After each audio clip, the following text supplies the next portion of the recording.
নমস্কার, সোমা কুকিং ক্রিয়েশনে আপনাদের স্বাগত।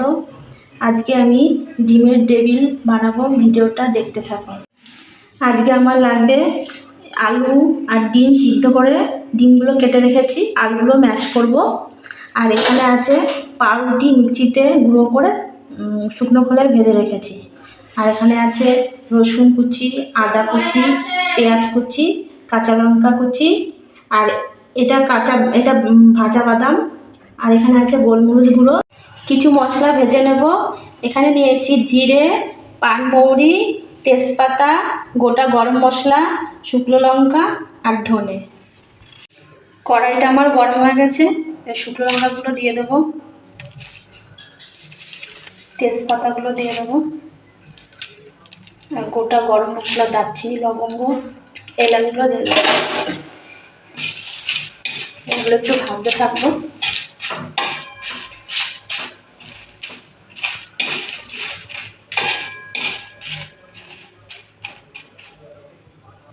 এবার দিয়ে দেবো ধনে,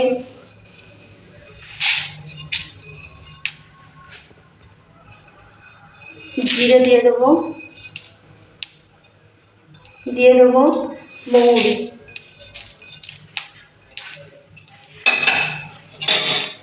শুকনো খোলা এগুলো ভালো করে ভাজবো। আমি একটু বেশি পরিমাণে করছি, আমি এটা স্টোর করে রাখবো, আপনারা আপনাদের পরিমাণ মতো নেবেন। এবারে এই ভাজা মশলাটা মিক্সিতে গুঁড়ো করে নেব। কড়াইতে সর্ষের তেল দিয়ে দেবো। তেলটা আমার গরম হয়ে গেছে, পেঁয়াজ কুচিগুলো দিয়ে দেবো, রসুন কুচি দিয়ে দেবো, আদা কুচিগুলো দিয়ে দেবো, লঙ্কা কুচিগুলো দিয়ে দেবো। মশলাটা একটু নেড়ে নেব।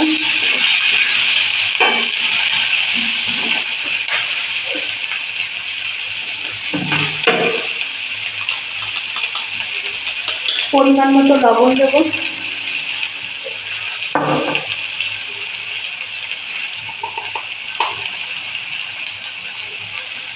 পরিমাণ মতো হলুদ গুঁড়ো দেবো, আর ভেজে রাখা বাদামগুলো দিয়ে দেবো।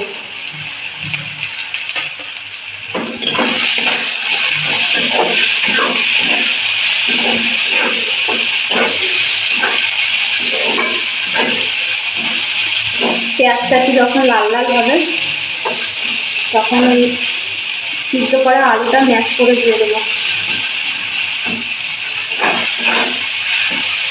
পেঁয়াজটা একটু ভাজা হবে।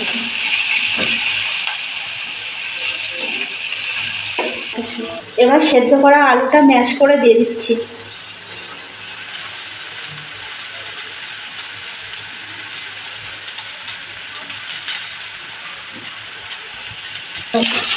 আলুগুলো সব ম্যাশ করে নিয়েছি।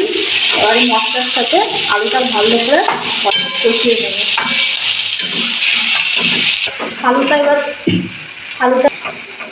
আলুটা এবার ভালো করে মশলার সাথে মেশানো হয়ে গেছে।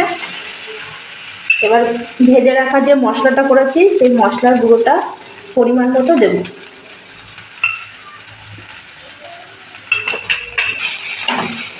ভেজে রাখা মশলাটা এবার ভালো করে আলুর সাথে মিশিয়ে নেব।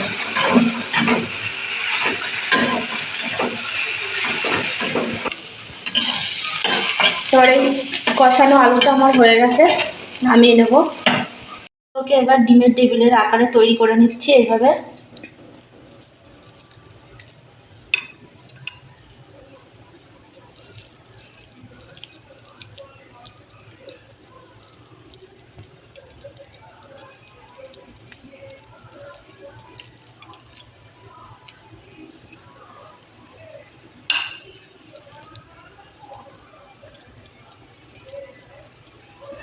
এই দেখেন, এইভাবে সবগুলো তৈরি করে নেব। হয়ে গেছে, এবার ডিমটা ফাটিয়ে নেব।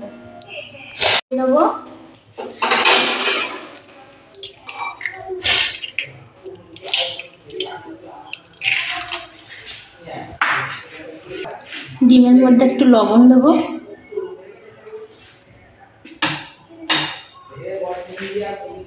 আর গোলমরিচ গুঁড়ো দেবো। কি এই ডিমটাকে গুলিয়ে নেবো ভালো করে।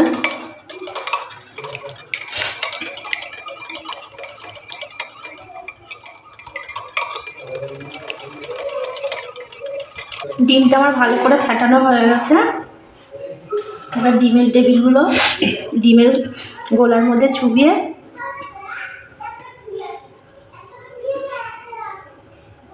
ব্রেড স্ক্রাম্ব লাগিয়ে দেবো।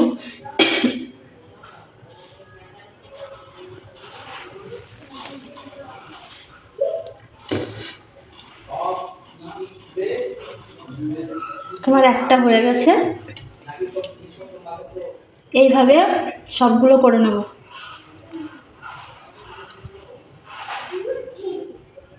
আপনারা চাইলে এটা দুবার ডিমের গোলায় চুবিয়ে নেবেন।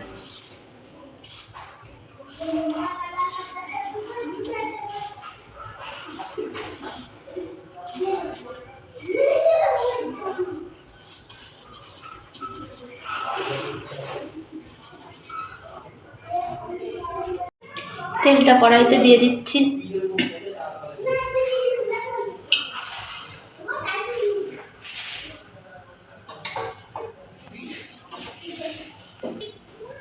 তেলটা আমার গরম হয়ে গেছে। এবার ডিমের টেবিলগুলো ছেড়ে দেবো একে একে।